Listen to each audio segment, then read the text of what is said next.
Waalaikumsalam warahmatullahi wabarakatuh. Masya Allah, makasih. Buya lupa kalau waktu itu. Kapan waktunya? Waktu Buya melarang atau Buya mengarahkan yang terbaik. Biasanya kalau ada orang bertanya, kami sesuaikan dengan penanya, lalu jawabannya yang tepat untuk beliau. Tentunya setiap orang kadang-kadang pertanyaannya sama, jawabannya harus berbeda-beda. Mungkin inilah yang kami pilihkan buat Anda, semoga bermanfaat. Buktinya sampai sekarang pun masih mikir bagaimana sholat, kan hebat insya Allah. Baik, jadi siapapun yang kerja di sawah, di kebun, bertani atau yang lainnya, tidak boleh meninggalkan sholat sama sekali. Adapun cara sholat, lumpur tidak najis kok. Anda bisa saja kaki kena lumpur masih dengan baju berlumpur, Anda sholat, sah. Sajadahnya pakai plastik saja, beli plastik atau terpal 1 meter, dia taruh di atas itu. Sujudnya di atas terpal. Terpal pan basah nggak apa-apa, baju Anda basah nggak ada masalah. Basah penuh lumpur nggak ada masalah, sah. Tinggal ada wudhu benar, selesai. Tanpa harus menggantikan baju Anda. Tidak usah pakai ganti baju bersih lagi. Ini baju kotor lagi enggak. Anda dengan baju yang penuh lumpur, mungkin oli karena Anda kerja di bengkel, nggak apa-apa. Ya memang wudhunya benar, setelah itu apa? Bajunya baju, karena oli tidak najis, lumpur tidak najis. Kecuali Anda sudah menggunakan pupuk misalnya pupuk dari kotoran. Ya, itu kan yang beda ceritanya. Jadi kami anggap adalah tidak ada pupuk-pupuk semacam itu. Jadi lumpur murni adalah suci. Anda bisa sholat di mana saja, di pematang atau di gubuk-gubuk yang Anda buat di situ, atau di mana saja di hamparan yang ada di hamparan halal tanah-tanah Anda bisa sholat di atasnya. Itu saja. Jadi baju boleh basah. Dan kami ingatkan anak-anak yang lagi mandi di sungai, di pantai, mungkin gara-gara dia sayang bajunya bisa lebih baik gak sholat karena tidak mengerti. Sholatlah dengan baju basah. Basah tidak najis. Allah Akbar. Anak-anak, suatu ketika ada anak lagi main di air. Dia waktunya sholat duha.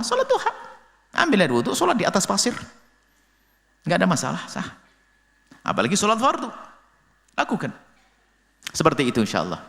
Dan semoga ini pertanyaan bermanfaat bagi siapapun, tidak boleh. Anda mungkin kerja sebagai tukang pengangkut tepung atau dedak katul. Ini kalau mandi, aduh lama, kan berdebu, gatel. Kalau mandi ganti baju lagi, nanti kotor lagi. Anda sholat dengan dedak atau ya? Katul, apa ya? Dedak atau katul itu, Anda berdua sah. Anda baru angkat-angkat padi dengan kotoran-kotoran debu-debunya itu adalah sah sholat. Jangan dipersulit urusan sholat. Najis kan terbatas, setuju. Belajar fikih praktis punya, najis setuju. Selebihnya jangan dipikirin najis lagi sudah. Itu saja insya Allah. Sholat saja dimanapun Anda berada dengan cara yang sangat mudah. Memang himbauan adalah sebisa mungkin kita sholat berjamaah. Di situ mungkin ada pekerja yang lainnya. Anda dengan istri Anda dengan anak Anda dengan pembantu Anda, boleh sholat berjamaah di situ, indah sekali. Subhanallah, suatu ketika satu orang pengangkat tepung. Tanpa sengaja kita nyanyi apa? Rupanya waktu ada sholat dia tidak sholat. Kenapa? Karena ribet, dia harus mandi karena Masya Allah tepungnya kemana-mana. Itu kenapa harus mandi? Kan kotor nanti tidak sah sholat saya. Ini perlu dijelaskan. Akhirnya kami sampaikan. Siapa yang mengatakan tepung nempel di badan buat tidak sholat? Akhirnya kami ajari sholat di tempat ini. Sujudnya di tepung, jidatmu putih nggak apa-apa sah. Oh begitu sah. Subhanallah. Rupanya orang begitu itu tidak melakukan sholat karena tidak mengerti.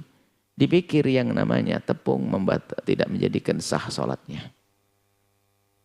Apalagi situ anak bengkel, dia rajin beribadah aslinya. Gara-gara kerja di bengkel, bajunya kena oli. Kenapa?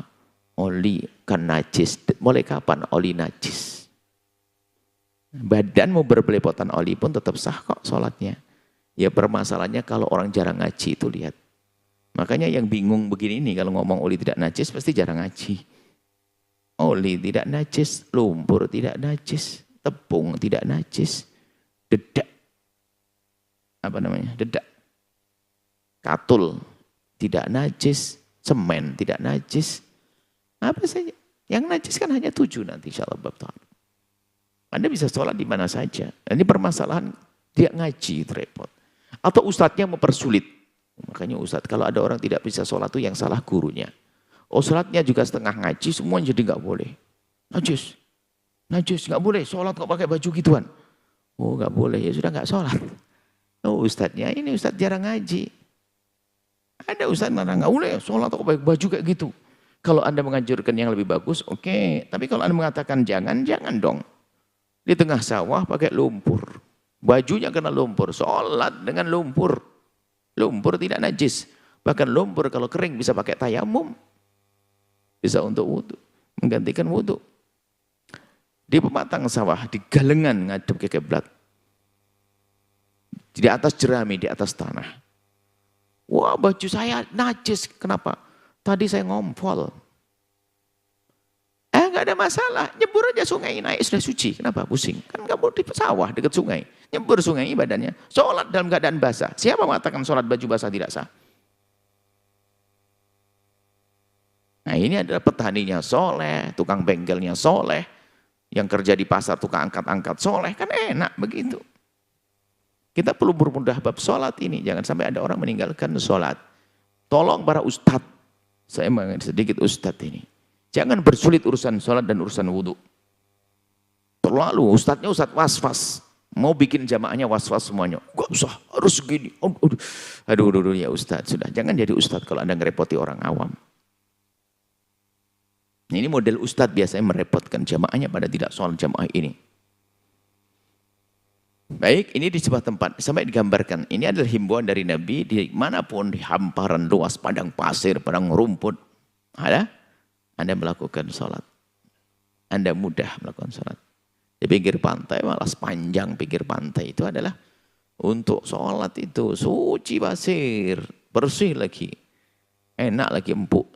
Dingin, enak, kan begitu, nggak ada masalah. Setelah Anda menyaksikan video ini, jangan lupa berselawat kepada baginda Nabi Muhammad sallallahu alaihi wa alihi wa sahbihi wasallam.